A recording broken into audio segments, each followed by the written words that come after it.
Здравствуйте! Вы смотрите выпуск новостей на телеканале ТУА-24. С вами я, Мерген Оюн. Коротко о главном.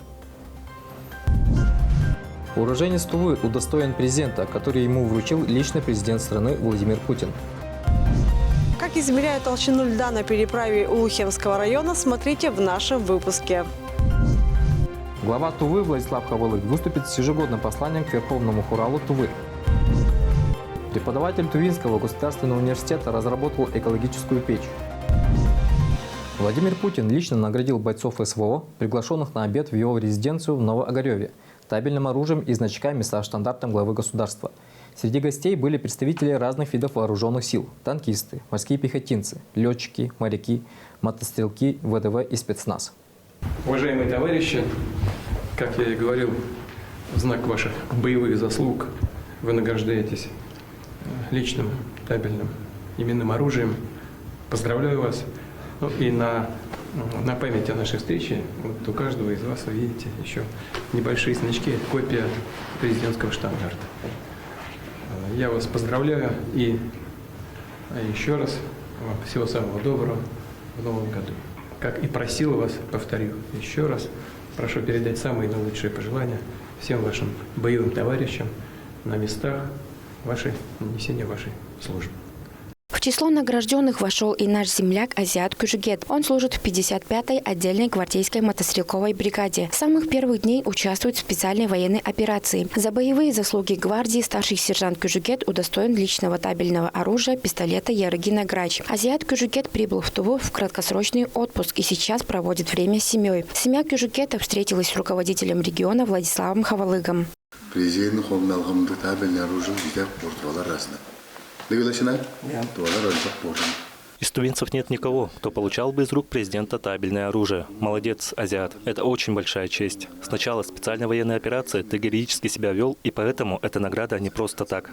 На встрече с верховным главнокомандующим Азиат Кюжигет представил Центральный военный округ. Он также стал одним из первых обладателей памятного значка в виде штандарта президента, придуманного самим Владимиром Путиным. Кроме того, в прошлом году он был удостоен медалей за отвагу и за боевое отличие. Я не знал, что представляю Центральный военный округ. Узнал об этом только по прибытию в Москву, и это было очень неожиданно. Супруга Азиата Кюжигета Олеся Григорьевна работает воспитателем в детском саду. У семейной пары 3 дочери – Ариадна и Айзана – старшеклассницы, а младшая Адалина ходит в детский сад. До возвращения в зону СВО Азиат Кюжигет планирует побывать в родном селе Карахоль Байтагинского района, встретиться с земляками, школьниками, рассказать о службе, доблестных товарищах, которые вместе с ним плечом к плечу защищают страну. Айдана Сенденма, Маргарита Мангуш, телеканал ТУА-24. В Туве продолжается сбор гуманитарной помощи для военнослужащих, находящихся в зоне специальной военной операции. Местные предприниматели и просто неравнодушные граждане активно вовлечены в эту инициативу и готовятся отправить разнообразные посылки для поддержки наших бойцов. Что именно планируется отправить из малой родины к национальному празднику Шага, узнавала Айдана Сенденма.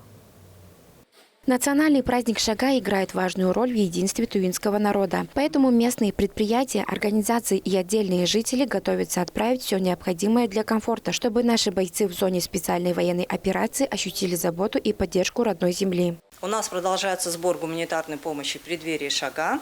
Нам сегодня принесли организации и предприниматели. Также волонтеры у нас продолжают плести маскировочные сети. На данный момент у нас по республике работает 27 таких пунктов. Наша задача максимально собрать гуманитарный груз и в первые числа февраля отправить нашим бойцам.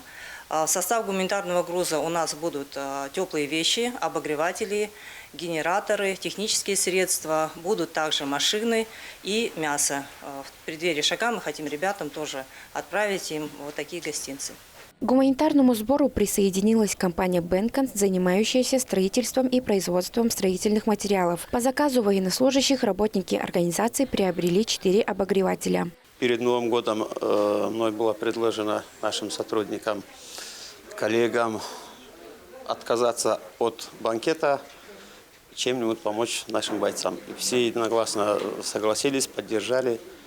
Вот потом мы связались с Народным фронтом, что требуется, что необходимо для наших бойцов. Ну, сказали, сейчас в холодное время необходимо обогреватели. Мы заказали, здесь нигде не нашли в наличии, заказали, вот получили, решили вручить как раз к празднику Шага. Думаем, что будет к месту. хоть чем-то будем согревать наших бойцов. Индивидуальный предприниматель Иргек Товарищтай отправил на передовую профессиональный бензогенератор и бензопилу. Также дополнительно сообщаю, что мы принимаем для себя, на себя берем функцию ремонтировать вашу старую технику, ваши старые бензопилы, бензогенераторы и передавать на фронт. Так что если у вас где-то скопилось, в гараже валяется что-то, бензопила, либо что-то из инструмента профессионального, вы можете принести нам во второе ТП, это ГАУ-2. Мы отремонтируем и передадим на фронт, так как имеем специалистов в данном вопросе. Руководитель регионального исполкома Народного фронта отметила, что в этом сборе активное участие принимают Козылский и Тандинский районы. Принято решение ежемесячно отправлять гумпомощь. Каждый месяц 2-3 муниципальных образования будут брать шефство над отправкой груза. Таким образом, работа по отправке гуманитарного груза будет максимально системной. Айдана Сенденма, Чайхан Донгак, Дуржусат, телеканал Тува-24. В рамках республиканской военно-патриотической акции «Пишу тебе, герой» и «Блиндажная свеча» юноармейцы передали военнослужащим 55-й гвардейской мотострелковой бригады гуманитарный груз для бойцов СВО. Что направили нашим военнослужащим на передовую, узнавала Орлана Байду. Юноармейцы на регулярной основе участвуют в акциях по поддержке бойцов специальной военной операции. Ребята своими руками сделали блиндажные свечи, собрали теплые вещи и написали письма военнослужащим. Среди воинов большим спросом пользуются письма детей с пожеланиями скорейшего возвращения на родину. Для тех, кто на передовой, они являются некими оберегами и помогают сохранить боевой дух. Отрадно, что наше подрастающее поколение принимает непосредственно активное участие, как и наши старшие. Это, конечно же, поддержка наших бойцов, которые, не покладая рук, защищают наше Отечество. И сегодня уже мы передаем наши посылки, как говорится, теплоту нашей республики. И хотим пожелать бойцам, конечно же, крепкого здоровья, чтобы они вернулись с победой. В сборе груза участвовали дети со всех уголков Тувы. Юноармейцы и активисты навигаторов детства, несмотря на свой возраст, также понимают важность поддержки наших воинов в преддверии праздника Шага. Я приехал из города Актовраг. Учусь в первой школе этого города в 9 классе. Мои друзья и я понимаем важность помощи военнослужащим, поэтому сегодня мы решили отправить для них теплые носки и все остальное. Все, что удалось собрать ребятам с ноября месяца, на следующей неделе самолетом отправится нашим землякам в зоне спецоперации. Каждая доставка с родной земли напоминает бойцам, что дома их ждут и верят в них. Сегодня мы получили очередную партию писем, окопных свечей и, как говорил руководитель юнармии, теплоту сердец от наших детей, бойцам, которые сейчас находятся на фронте. В ближайшее время, в течение следующей недели, весь груз будет доставлен на фронт, на передовую, и я уверен, поднимет дух нашим бойцам. Личное сопровождение посылок от детей республики взял на себя азиат Кужугет, который сам является действующим бойцом специальной военной операции. 3 дня назад он вернулся с передовой, чтобы получить лично от Владимира Путина благодарность за службу. Недавно был награжден главнокомандующий, верховный главнокомандующий Владимир Владимирович Путин. Меня наградили именное оружие пистолет Ярыгин. Я очень рад, президент меня так лично отметил, мою службу. Да, наши бойцы сейчас находятся передовой, служит, там блокпостах стоит. Огромный успех есть. Спасибо, победа будет за нами. Также азиат Кужугет получил и наручные часы с гравировкой действующего президента. Военнослужащие и дети имели возможность разузнать о встрече с Владимиром Путиным из уст бойца, а также потрогать подаренные главой государства презенты. Орлана Байду, Буян Монгуш, Дуржусат, телеканал Тува-24. С прошлого года у граждан страны появилась возможность отправлять посылки по почте в зону проведения специальной военной операции. С мая по декабрь 2023 года по всей стране обработано свыше 160 тысяч таких отправлений, а по нашей республике 110 бесплатных посылок для военнослужащих. Далее расскажем о преимуществах отправки посылок через почту в зону СВО. Уполномоченной компанией для отправки посылок военным в зоны СВО является Почта России. Один человек может отправить неограниченное количество посылок, но вес каждой из них должен быть меньше 10 килограммов. То есть, если гражданин пришел отправить посылку с общим весом 50 килограммов, то он должен будет их переложить в разные коробки по 10 килограммов. Такие посылки обрабатываются в приоритетном порядке. К посылкам военнослужащим мы относимся с особой ответственностью. При приеме сотрудник почты проверяет ее содержимое, взвешивает отправление и при необходимости оформляет отправку в нескольких коробках. Посылки со всей страны попадают в логистический центр почты в Москве. Там почта передает их представителям Минобороны, которые самостоятельно доставляют отправление адресатам. При отправке посылок необходимо указать индекс 103-400, указать фамилию, имя, отчество адресата и номер воинской части. Номер воинской части можно узнать либо у самих военнослужащих, либо в военкомате, откуда они призваны. Предметам и веществам, запрещенные к пересылке, относятся оружие, денежная валюта Российской Федерации, иностранной, скоропортящиеся продукты питания, наркотические вещества. Запрещена пересылка взрывчатых веществ и пиротехнических средств. К предметам, которые можно отправлять по почте, относятся предметы личной гигиены, одежда, обувь, медикаменты, не скоропортящиеся продукты питания, сухие макароны, чай, кофе, сухофрукты. 19 января в 11:00 по местному времени глава Тувы Владислав Хавалык выступит с ежегодным посланием к Верховному Хуралу Тувы о положении дел в республике и внутренней политике на 2024 год. По традиции руководители региона сформулируют свое видение ключевых направлений развития республики, определит основные проблемы и пути их решения. Выступление с посланием будет транслироваться в онлайн-режиме на официальном портале правительства Тувы, на странице главы республики в социальных сетях, а также на ресурсах издательского дома Тува Медиа Групп. Значение ледовых переправ для жителей Улухемского района трудно переоценить. В некоторых случаях переправа является единственной кратчайшей дорогой, связывающей населенные пункты в зимнее время. Инспекторы Государственной инспекции по маломерным судам продолжают мониторинг водных объектов. Работа направлена на недопущение происшествий, связанных с выходом рыбаков-любителей и выезда на лед. Слово Инне Калаян. На сегодняшний день в республике работают 3 ледовые переправы. Еженедельно сотрудники ГИМС проводят плановые проверки на толщину льда. В зимнее время начинает работать Улухемская ледовая переправа через реку Енисей. Для жителей Улухемского района этот путь является достаточно быстрым, чтобы добраться до другого села. Для безопасности улухемцев инспекторы ГИМС сначала проверяют ледовые переправы на соответствие требованиям безопасности, а потом открывают их. Измеряется толщина льда, наличие специальных знаков и оборудования. Инспекторами ГИМС будут проводиться замеры толщины льда. На сегодняшний день она составляет 65 сантиметров. Толщина льда 65 сантиметров позволяет переезду транспортного средства до 10 тонн. Инспекторы Шаганарского ГИМС проводят регулярные рейды и патрулирование. Спасатели осуществляют активную профилактическую работу среди населения по недопущению незаконных выездов на лед. По переправе можно сказать, что в данный момент переправа работает в штатном режиме. Потребности пользователей, грузоподъемность на данной переправе установлена 10 тонн. По замерам, по контролю ледовой установкой установлена минимальная толщина льда, составляет 50 сантиметров. Это достаточно для определения грузоподъемности 10 тонн.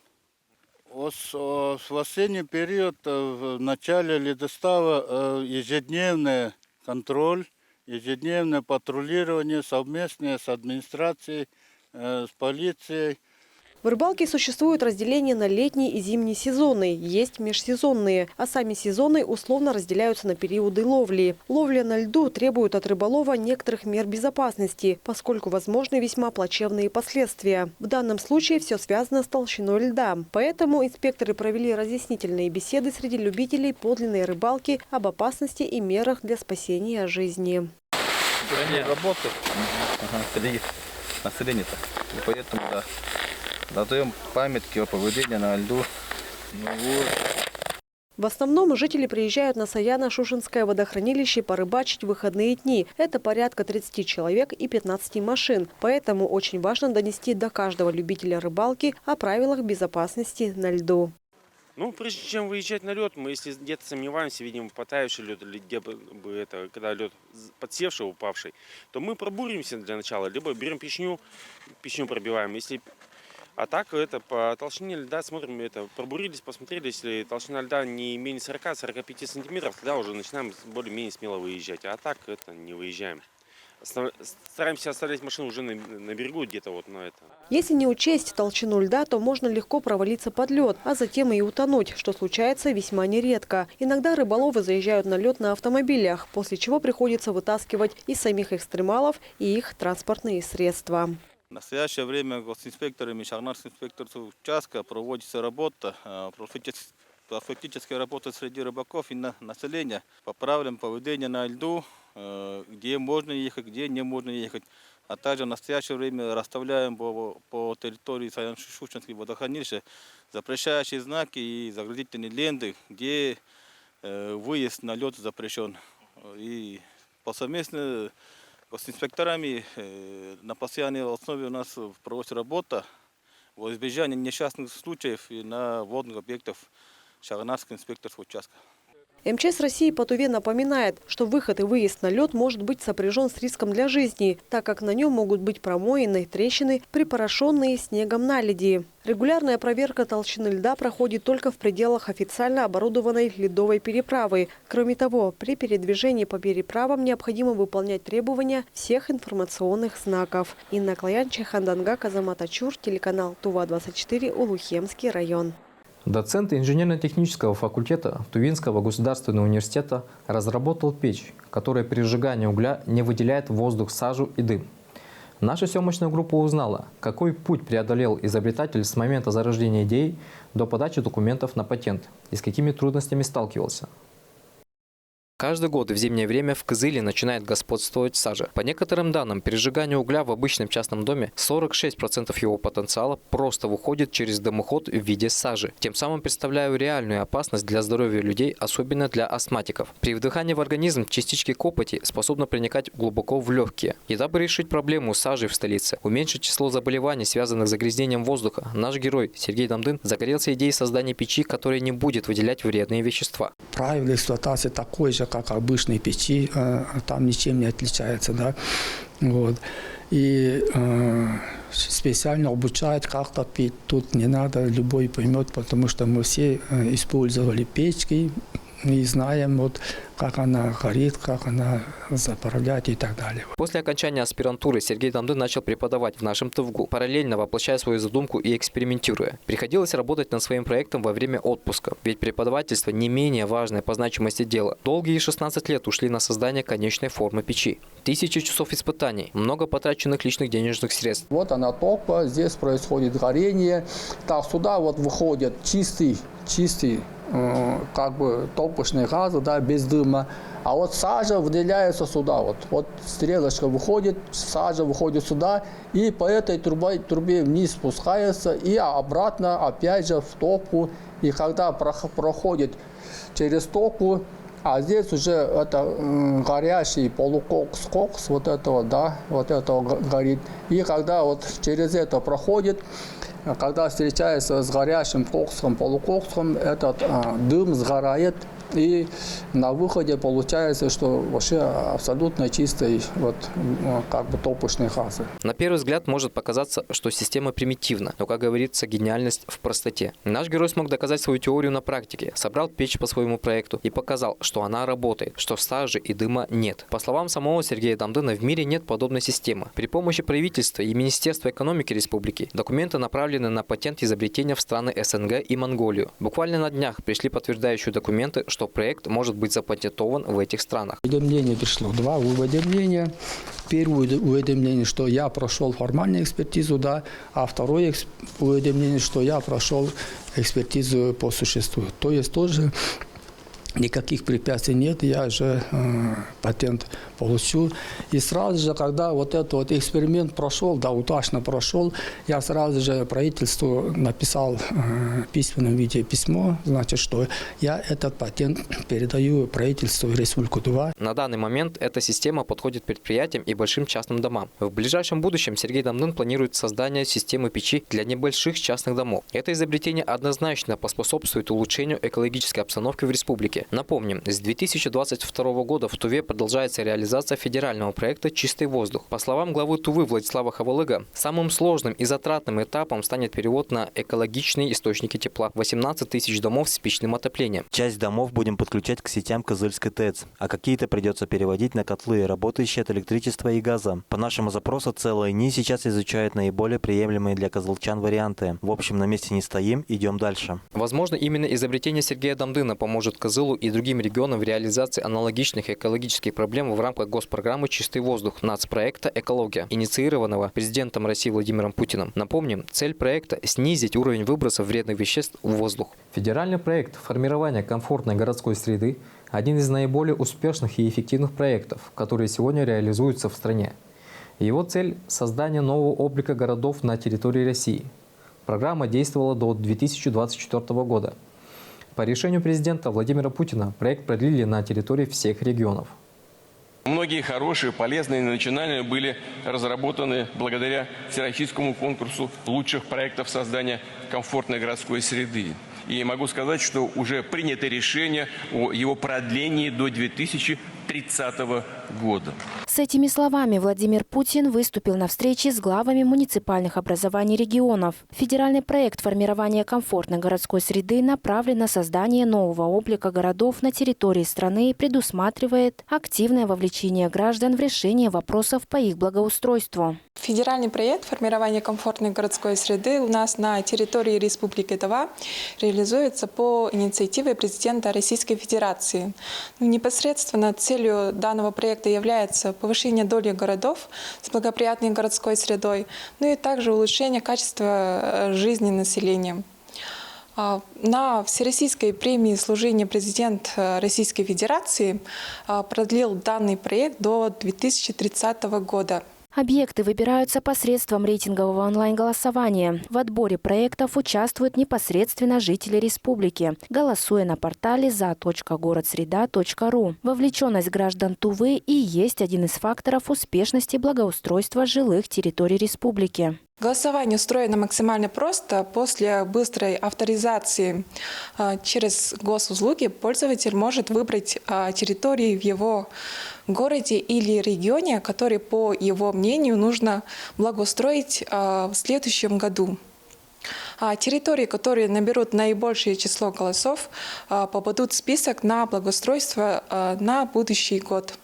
Федеральный проект «Комфортная городская среда» реализуется на территории нашей республики с 2018 года. Благодаря ему удалось создать 145 объектов. На одном из них мы сейчас находимся. 8 сентября прошлого года в Кызыле состоялось торжественное открытие аллеи медиков. Одного из объектов как раз-таки реализовано по линии федерального проекта формирования комфортной городской среды. Новую аллею обустроили с нуля на месте пустыря. Сейчас здесь воздвигнуты пешеходная зона, зоны для отдыха, сцена и многое другое. Аллея посвящена медикам-героям, которые самоотверженно трудились против новой коронавирусной инфекции и первопроходцам тувинского здравоохранения. Арлана Байдубуяно, Юнан Гыркужугет, телеканал Тува-24. Это были все новости к данному часу. Я с вами прощаюсь. Всего вам доброго. До свидания.